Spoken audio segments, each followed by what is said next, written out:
بسم اللہ الرحمن الرحیم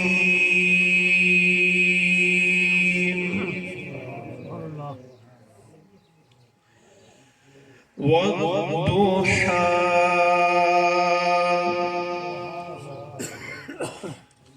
واللیل اذا سجى ما ودعك ربك وما قلى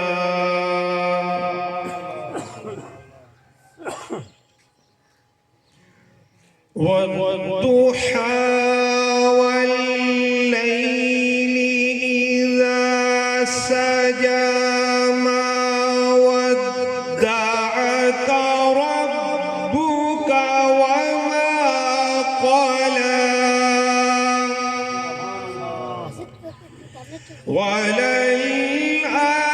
وللآخرة خير لك من الأولى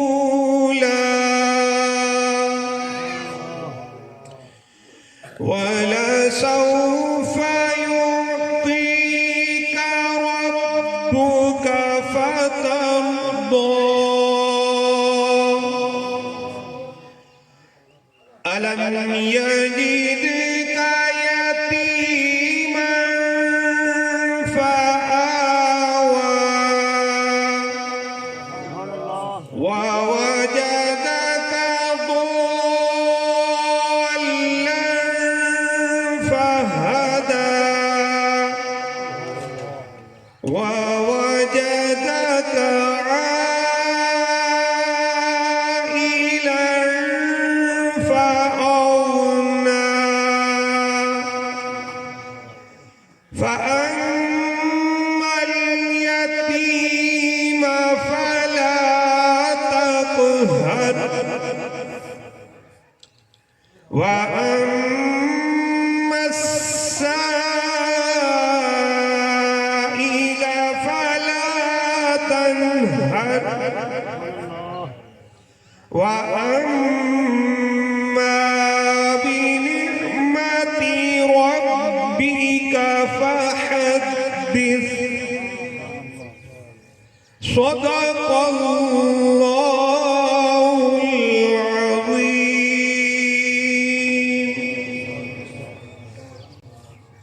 ہماری خوش قسمتی کہ الحمدللہ ہماری اس مذہب میں بہت ہی پیارے نعت خوان جناب احمد یار صاحب تشریف لائے.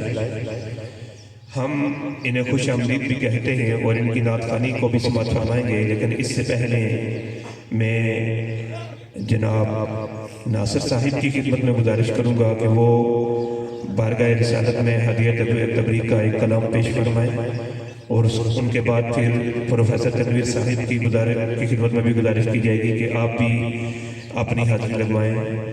تو دونوں احباب سے گزارش ہے کہ وقت کی نزاکت کو سامنے رکھتے ہوئے اپنی حاضری لگوائیں تاکہ پھر ہم اپنے مہمان سے بھی کچھ نہ کچھ سننے میں کامیاب ہو جائیں اور پھر اتنی دیر میں شاہ صاحب بھی پہنچ جائیں گے. صلی اللہ علیہ آیا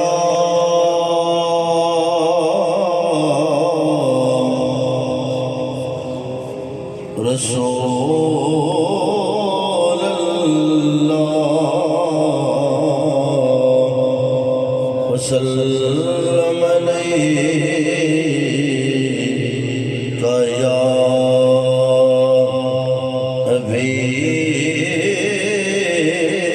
حبیب اللہ.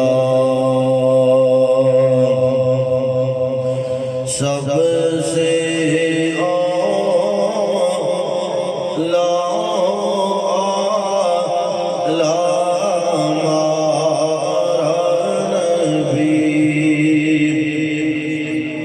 سب سے اولا ہمارا نبی، سب سے اولا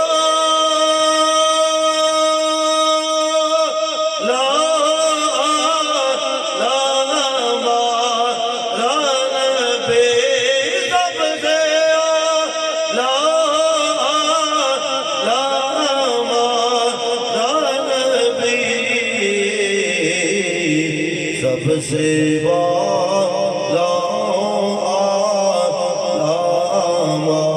ہمارا نبی اور دونوں عالم کا دولا ہمارا نبی اور دونوں عالم کا دولا ہمارا نبی دونوں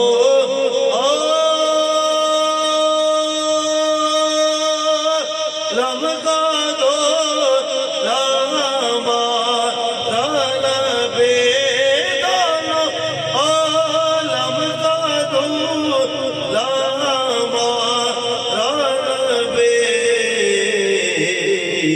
اپنے مولا کا پیارا ہمارا نبی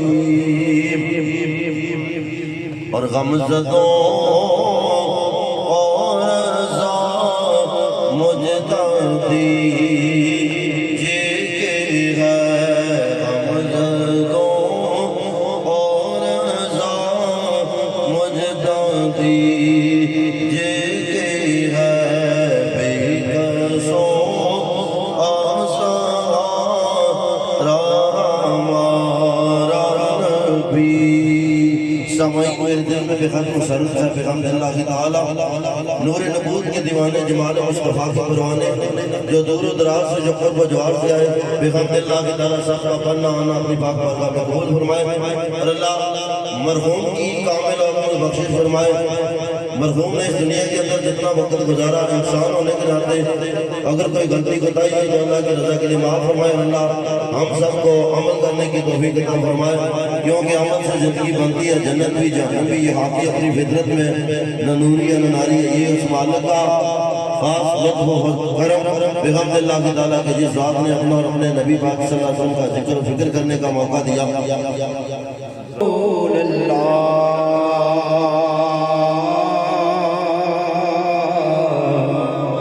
وسلم علیکہ یا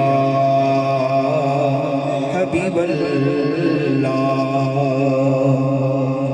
سبحان اللہ سبحان اللہ سبحان اللہ سبحان اللہ ہے کلام الہی میں شمس و ضحیٰ تیرے چہرہ نور فضا کی قسم قسم شب تار میرا راز یہ تھا کہ حبیب کی زلف دوتا کی قسم سبحان اللہ سبحان اللہ سبحان اللہ سبحان اللہ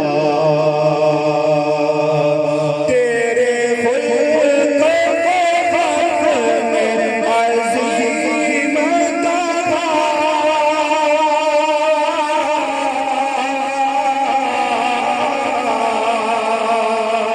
تیرے خلق کو خلق میں عظیم کہا تیرے خلق کو خلق نے جمیل کیا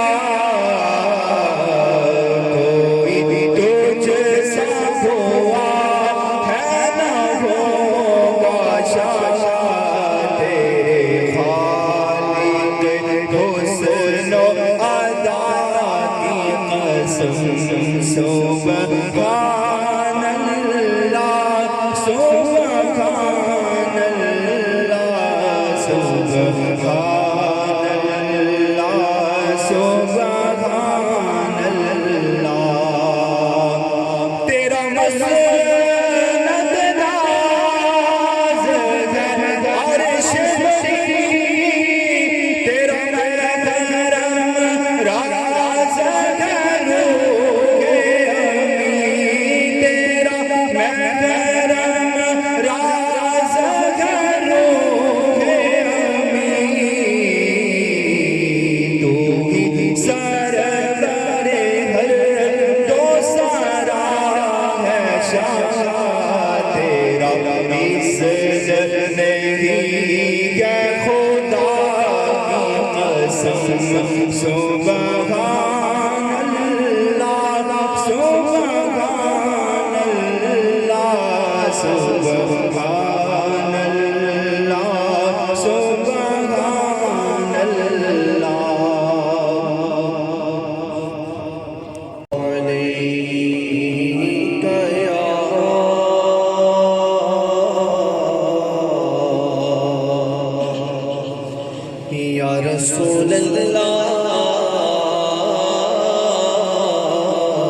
پڑھیے وسلم علیک یا حبیب اللہ.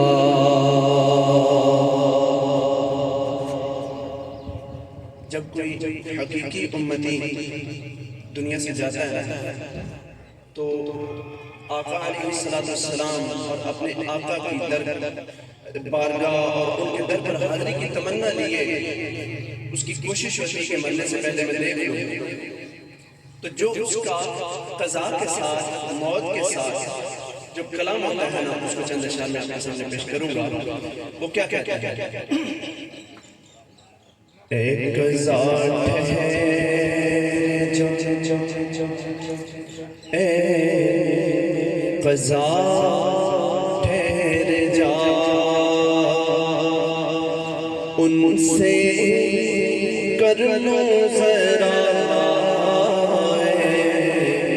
قضا ٹھہر جا میں ان سے کر لوں ذرا. کیا کرنا ہے بھائی تم نے؟ ایک حسین گفتگو آخری قضا ٹھہر جا میں ان سے کر لوں ذرا ایک حسین گفتگو آخری.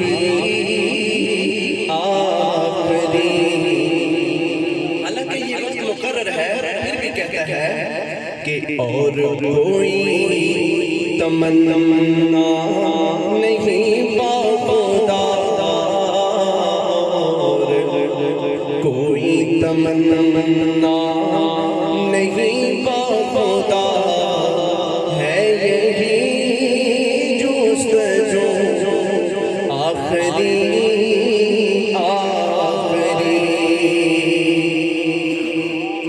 اور آنسوؤں کی جو رت ہے بدل جائے گی پھر جان آرام سے نکل جائے گی. آخری وقت ہے اور ایک تمنا لیے کہتا ہے کہ آنسوؤں کی یہ موسم آنسوؤں کا یہ موسم بدل جائے گا اور جان آرام سے پھر نکل جائے گی. بس پوچھ لے کر ذرا پوچھ لے کر ذرا یہ حال نازک میرا بیٹھ کر روبرو آخری قضا ٹھہر جا. اور کہتا ہے کہ میری حالت بظاہر تو کمزور ہے اور ان کے دم سے بندھی سانس کی ڈور ہے. میری حالت بظاہر تو کمزور ہے پر ان کے دم سے بندھی سانس کی ڈور ہے. یہی آرزو ہے کہ پہنچ جاؤں فقط ان کے قدموں تلک ہے یہی آرزو آخری قضا ٹھہر جا. اب یہ آرزو ہے اس کی دل ہی دل میں تھی اب دل میں رب کو بھی پکارتا ہے اور دعا کرتا ہے کہ ان کی بستی میں لے چل مجھے چارہ کر بس دیکھنی ہے وہ گلیاں فقط ایک نظر بس چاہتی ہے نگاہ چاہتی ہے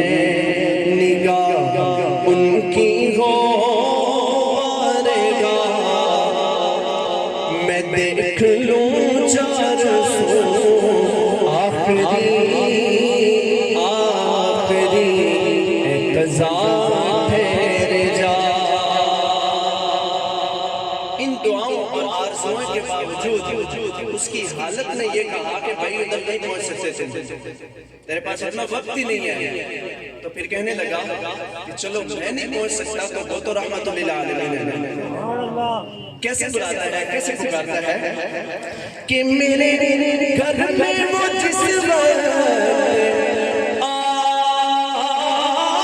جائیں گے، پھر ان کے قدموں سے پل پر لپٹ جائیں گے۔ میرے گھر میں وہ جس وقت آ جائیں گے، ان کے دامن سے پل پر لپٹ جائیں گے۔ پھر کیا کریں گے؟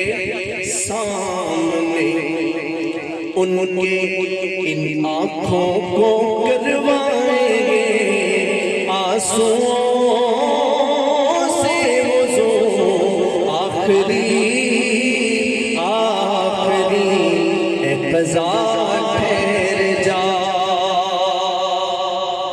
اور جو اتنی شدت اور گہرائی سے آقا کو یاد کرتا ہے نا، تو ممکن نہیں کہ خیر بشر کو خبر نہ ہو۔ پھر آقا تشریف لے کے آتے ہیں، جب آقا تشریف لے کے آتے ہیں تو پھر یہ دیکھ رہے ہیں، زیارت کرتے کرتے دل ہی دل میں ایک خواہش پیدا ہوتی ہے۔ کیا کہتا ہے کہ اس سے پہلے کہ آئے قضا جھوم کر،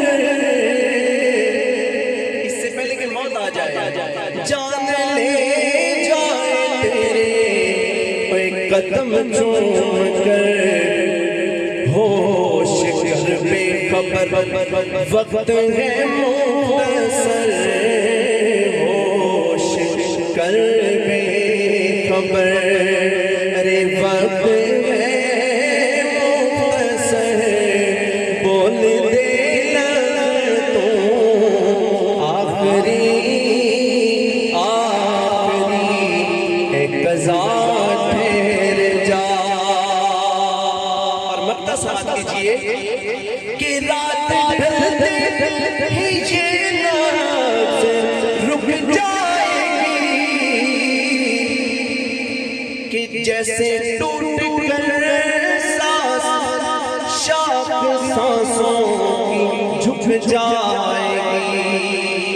جو ہی رات ختم ہوگی تو یہ شاخ جو سانسوں والی ہے اس طرح جھک جائے گی، ایسا لگتا ہے اب تو اے عاجز مجھے ہوگی صبح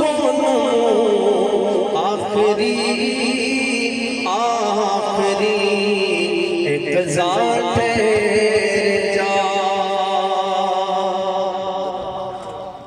اول حمد ثنا الہی جو مالک ہر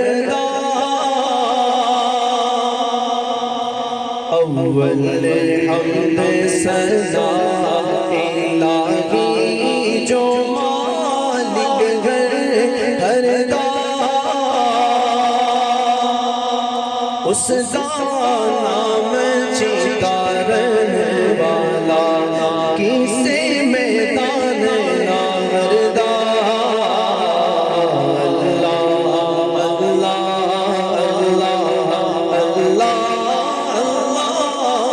اللہ اللہ اللہ اللہ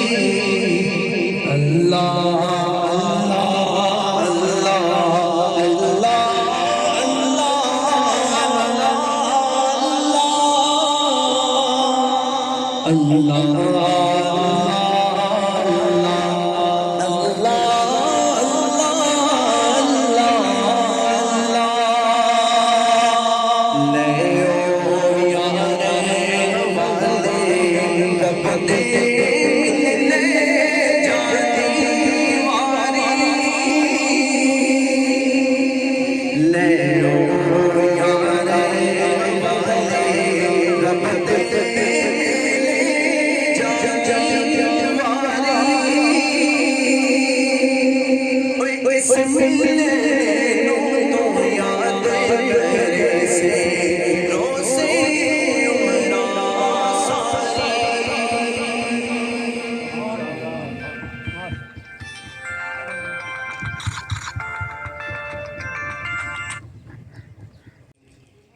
بسم اللہ الرحمن الرحیم.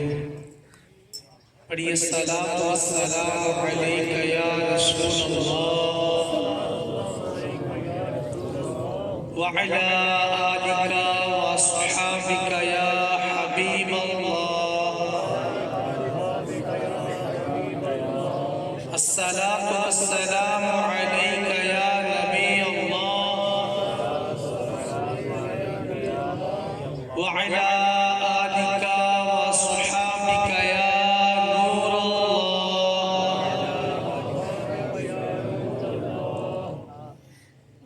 اللہ پاک کے سب سے آخری نبی محمد عربی صلی اللہ تعالی علیہ وآلہ وسلم کا فرمان عالی شان ہے.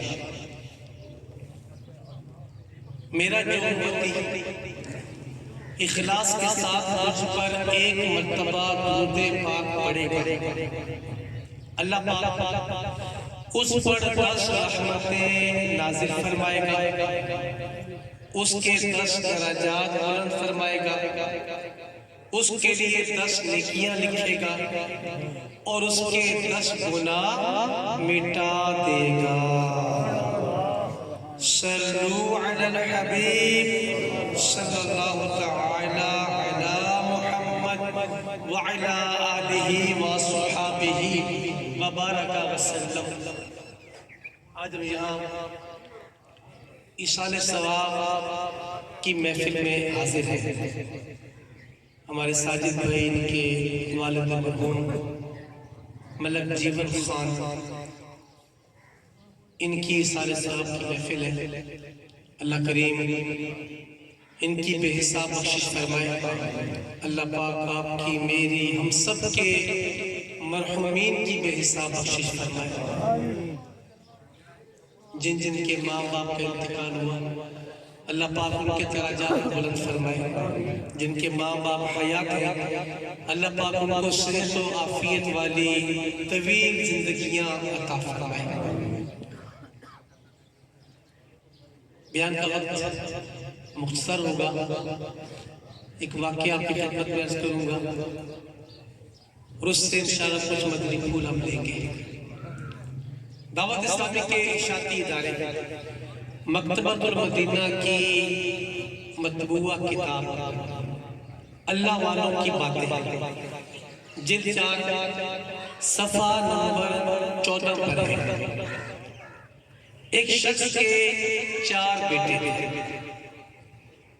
جب وہ بیمار ہوا تو ان میں سے ایک نے کہا، یا تو تم تینوں والد کی تیمارداری کرو اور ان کی میراث سے اپنے لیے کچھ حصہ نہ لو، یا میں ان کی تیمارداری کرتا ہوں اور ان کی میراث سے کچھ حصہ نہیں لیتا. تینوں نے کہا کہ تم تیمارداری یعنی بیماری کی حالت میں خدمت کرو اور میراث میں سے کچھ حصہ نہ لو. چنانچہ وہ نوجوان والد کی تیمارداری کرنے میں مصروف ہو گیا. دن رات بیمار باپ کی خدمت کرتا، حتیٰ کہ والد کا انتقال ہو گیا. لہٰذا اس نے میراث میں سے کچھ حصہ بھی نہ لیا. ایک رات اس نے خواب میں کسی کہنے والے کو یہ کہتے سنا، فلاں جگہ جاؤ اور وہاں سے 100 دینار یعنی سونے کے 100 سکے لے لو. اس لڑکے نے پوچھا کہ کیا ان میں برکت ہے؟ جواب ملا نہیں. سو گیا. صبح ہوئی، اٹھا. اس نے وہ خواب اپنی بیوی کو سنایا. اس نے کہا کہ تم وہ جا کے 100 دینار لے آؤ، اس سے ہم گھر کا سامان لیں گے، سودا لیں گے، اپنی دیگر حاجات کو پورا کریں گے. مگر وہ نوجوان نہ مانا. اب آ گئی دوسری رات. اس کو پھر خواب آیا اور خواب میں کوئی کہنے والا کہہ رہا ہے کہ فلاں جگہ جاؤ اور وہاں سے 10 دینار لے لو۔ اس نے پھر پوچھا کہ کیا ان میں برکت ہے؟ جواب ملا نہیں۔ صبح ہوئی پھر بیوی سے بات کی، بیوی نے پھر وہی بات کہی، مگر یہ نوجوان نہ مانا۔ اب آ گئی تیسری رات، اس نوجوان کو پھر خواب آیا اور خواب میں کہنے والا کہہ رہا ہے کہ فلاں جگہ جاؤ اور وہاں سے 1 دینار لے لو۔ اس نے پھر وہی بات پوچھی کہ کیا اس میں برکت ہے؟ جواب ملا ہاں۔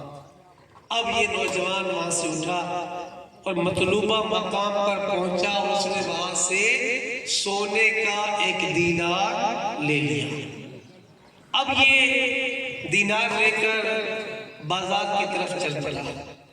راستے میں اس کی ایک شخص سے ملاقات ہوئی، اس کے ہاتھ میں 2 مچھلیاں تھیں۔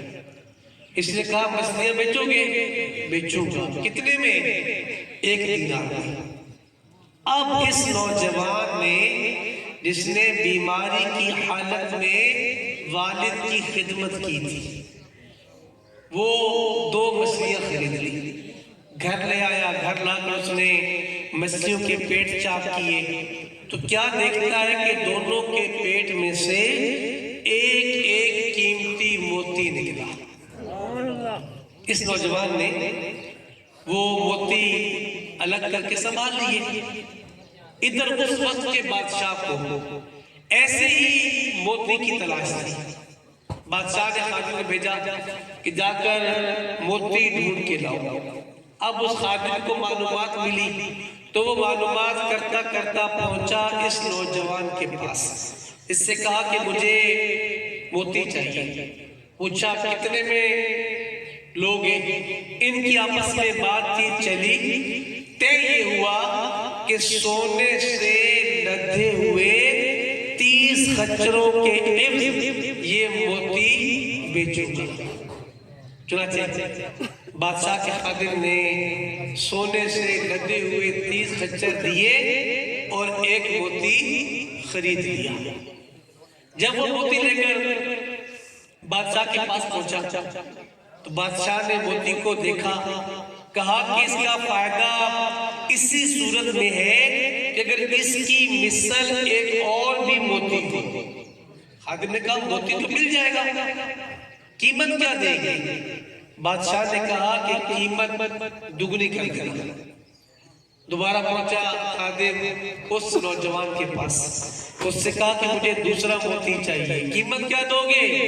قیمت دگنی دوں گا۔ واقعی دو گے؟ دوں گا۔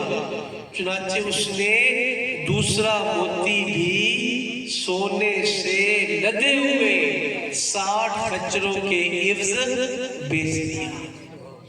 کل ملا کے ہو گئے سونے سے لدے ہوئے 90 خچر۔ کیوں کرنا میرے کام بنے غیب سے حسن، بندہ بھی ہوں تو کیسے بڑے کار سازگار۔ میرے پیارے اور محترم اسلامی بھائی، اب اس واقعے سے ہم نے 2-3 چیزیں لینی ہیں۔ ایک، بیمار باپ کی خدمت۔ 2، اس نوجوان کا توکل کہ وہ ہر بار پوچھتا رہا کیا برکت ہے۔ 100 دینار دکھائے گئے لیکن برکت والے نہیں تھے، چھوڑ دیے۔ 10 دکھائے گئے، برکت والے نہیں تھے، چھوڑ دیے۔ ایک تھا لیکن تھا وہ برکت والا۔ تو میرے پیارے پیارے اور محترم اسلامی بھائی، اللہ پاک پر توکل یعنی بھروسہ کرنا عظیم کام ہے۔ لہذا بندے کو چاہیے کہ وہ اسباب اختیار کرے مگر اللہ پاک کی ذات پر کامل بھروسہ کرے اور اپنے معاملات اس کے سپرد کر دے۔ آج فی زمانہ ہم کہتے ہیں کہ پیسہ آنا چاہیے، جیسے مرضی آئے۔ ہم اس پہ غور نہیں کرتے کہ پیسہ برکت والا ہے یا نہیں۔ اور یاد رہے برکت یہ حلال میں ہے، حرام میں برکت نہیں ہے، حرام میں سکون نہیں ہے، حلال میں برکت بھی ہے اور سکون بھی ہے۔ تو ہر بندے کو اس چیز پر بھی غور کرنا چاہیے کہ میں جو کمائی کر رہا ہوں، میں جو کھا رہا ہوں، پی رہا ہوں، جو کھلا رہا ہوں، کیا یہ حلال ہے؟ کیا یہ برکت والا ہے؟ اسی طرح اگر ہم غور کر لیں کہ یہ 4 تھے، 3 باپ کو چھوڑ کر چلے گئے، ایک اپنے والد کے ساتھ رہا۔ قربان جائیے اس سعادت مند اور عقل مند بیٹے کی سمجھداری پر بلا شبہ اگر وہ چاہتا تو اپنے دیگر بھائیوں کی طرح اپنے حصے کا مال لے کر والد محترم کی شفقتوں، ان کی خدمت کے بدلے میں ملنے والے ثواب سے اپنے آپ کو محروم کر لیتا، مگر یہ خوش نصیب، خوددار، وفادار، غیرت مند اور سمجھدار بیٹا تھا۔ فانی دنیاوی مال و دولت کی وجہ سے باپ کے احسانات کو بھلانے والا نہ تھا، اسے معلوم تھا کہ باپ کی خدمت کرنے سے اللہ پاک اور اس کے رسول مقبول صلی اللہ تعالی علیہ وآلہ وسلم کی رضا و خوشنودی حاصل ہوتی ہے۔ جی یہی وہ معزز شخصیت ہے کہ جس کی خدمت اولاد کو جنت کا حقدار بنا دیتی ہے۔ آج ہمارے معاشرے میں فی زمانہ باپ کی اس انداز سے عزت نہیں کی جاتی، ماں کو مقام مرتبہ ہمارے یہاں زیادہ دیا جاتا ہے۔ آج کے اس تھوڑے سے وقت میں اللہ تبارک و تعالیٰ نے اور اس کے محبوب نے باپ کو کیا مقام دیا، باپ کو کتنی عزت دی، ہم اس کے متعلق سنیں گے۔ میرے پیارے اسلامی بھائی، اس نوجوان نے باپ کی خدمت کو ترجیح دی، اور وہ یہ بھی جانتا تھا کہ دولت تو آنے جانے والی چیز ہے، ہاتھوں کا اس قدر احسانات ہے کہ اگر اولاد کو ایک تو کیا کئی زندگیاں بھی مل جائیں تب بھی وہ اپنے باپ کے احسانات کا بدلہ نہیں چکا سکتا۔ باپ قدرت کا انمول تحفہ ہے، باپ کا فرما بردار اللہ پاک اور رسول کریم صلی اللہ تعالی علیہ وآلہ وسلم کی رضا پانے میں کامیاب ہو جاتا ہے۔ باپ خاندان میں اولاد کی پہچان کا ذریعہ ہے، باپ کا خدمتگار چین و سکون کی زندگی گزارتا ہے۔ باپ کو راضی رکھنا اولاد پر لازم ہے، باپ کے حقوق سے آزاد ہونا ناممکن ہے۔ باپ صبح سویرے کام کاج کے لیے گھر سے نکل پڑتا اور سارا دن محنت مزدوری کر کے اولاد کا پیٹ بھرتا ہے۔ باپ اولاد کی ترقی کے لیے ہمیشہ پڑتا رہتا ہے، باپ اپنی اولاد کی بھلائی چاہنے والا ہوتا ہے، باپ اپنی اولاد پر احسانات کرتا ہے، باپ بیمار اولاد پر خرچ بھی کرتا ہے اور اس سے وقت بھی دیتا ہے۔ باپ بیمار اولاد کی خاطر مہنگے مہنگے ہسپتالوں کے چکر لگاتا ہے اور مہنگی مہنگی دوائیں خرید کر لاتا ہے۔ باپ بیماری کی حالت میں ساری رات جاگ کر اپنی اولاد کے لیے فکر مند رہتا ہے۔ باپ اپنی تمام تر توانائیاں اولاد کے لیے وقف کر دیتا ہے۔ باپ اولاد کے لیے سایہ دار درخت کی طرح ہوتا ہے۔ باپ خود گرمی برداشت کر کے اولاد کو آرام و سکون پہنچاتا ہے، باپ اولاد کی راحت کی خاطر خود تکلیفیں جھیل لیتا ہے، باپ اولاد کے ناز نخرے اٹھاتا ہے، باپ قرض لے کر بھی اولاد کی خواہشات کو پورا کرتا ہے۔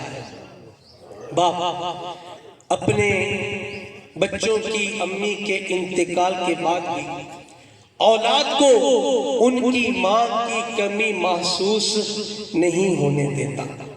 باپ اولاد کو اچھا انسان بناتا ہے، باپ اولاد کو کامیاب انسان دیکھنا یہ پسند کرتا ہے، باپ اولاد کو آسائشیں مہیا کرتا ہے، باپ اولاد کی تعلیم کا خرچہ برداشت کرتا ہے، باپ اولاد کو مایوسی کے دلدل سے نکالنے میں اپنا کردار ادا کرتا ہے۔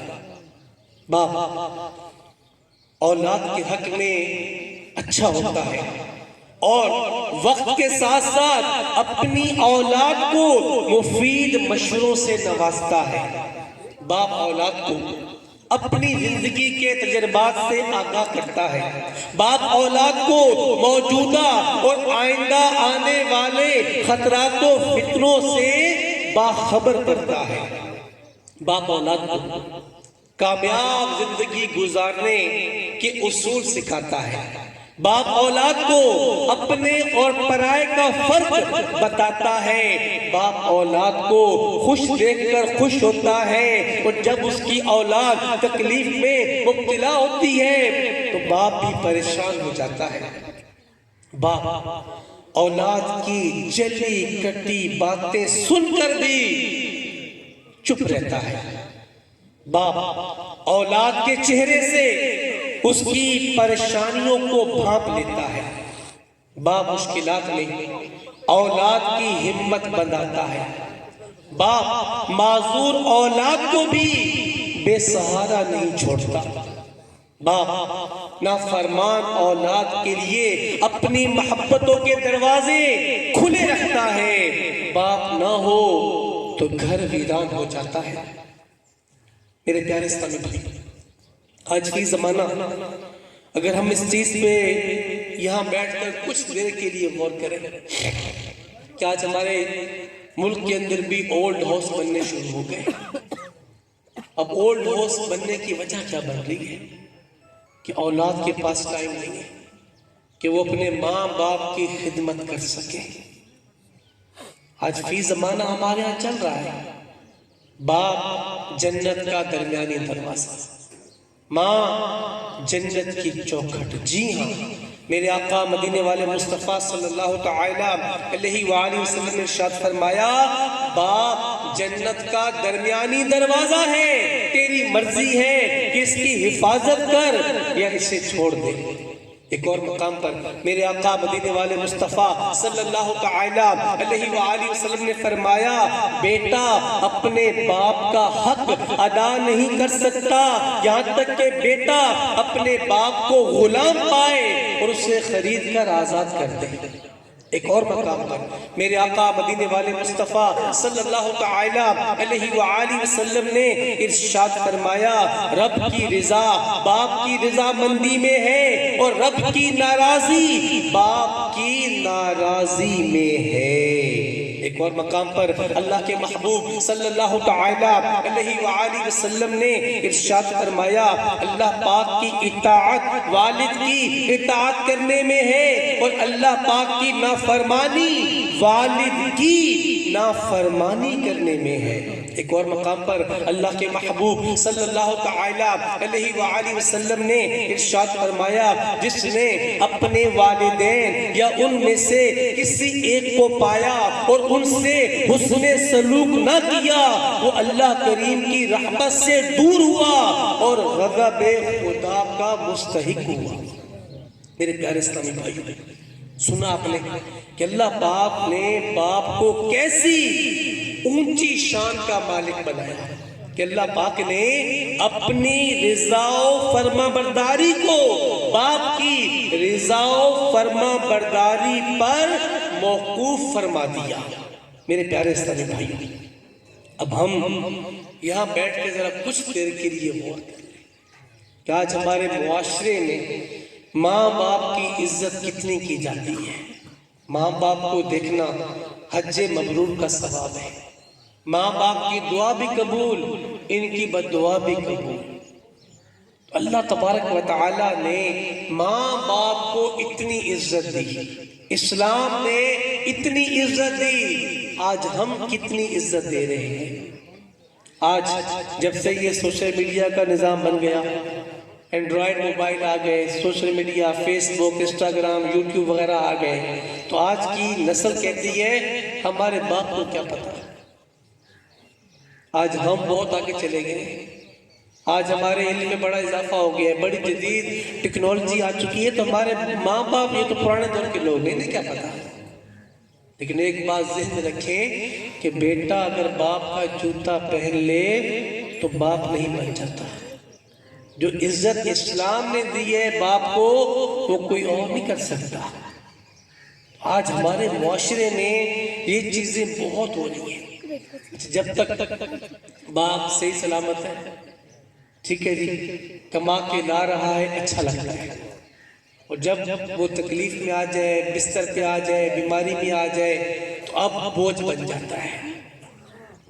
یعنی دو ماں باپ 2 4 6 8 بچوں کو پالتے ہیں، پوستے ہیں، بڑا کرتے ہیں، ان کی شادیاں کرواتے ہیں، گھر تک بنا کے دیتے ہیں، لیکن جب یہ 2 4 6 8 بچے کچھ بن جاتے ہیں ان 2 ماں باپ کو چھوڑ دیتے ہیں۔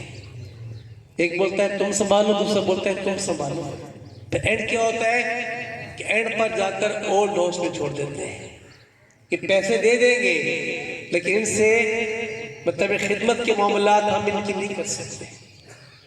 تو میرے پیارے پیارے اسلامی بھائیوں، اس چیز پر فی زمانہ ہمیں غور کرنے کی حاجت ہے۔ کئی ایسے بچے ہوں گے، آپ نے کئی دیکھے ہوں گے، بچہ پیدا ہوتا ہے نابینا ہوتا ہے، بچہ پیدا ہوتا ہے گونگا ہوتا ہے، بچہ پیدا ہوتا ہے اپاہج ہوتا ہے، ڈاکٹر بولتے ہیں یہ چل نہیں سکتا، لیکن ماں باپ نے کبھی بھی ایسے بچوں کو پھینکا نہیں، اپنا تن من دھن، کوئی دربار، کوئی پیر فقیر جگہ چھوڑتے نہیں۔ پتہ کہ ہمارے کام کے نہیں ہیں یہ، لیکن ان کے لیے فکر مند رہتے ہیں، ان کے لیے تگ و دو کرتے ہیں، ان کے لیے کوشش کرتے ہیں۔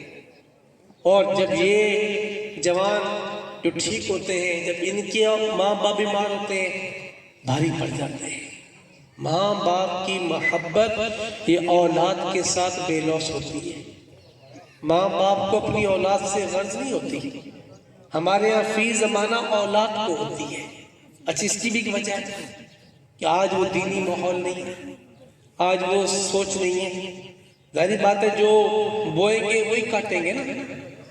اب اینڈ میں کرنے جا رہا ہوں اس بات کا سارا نچوڑ کہ ہم اپنی اولاد کی تربیت یہ کیسے کرتے ہیں۔ ظاہری بات ہے جو بوئیں گے وہی کاٹیں گے نا۔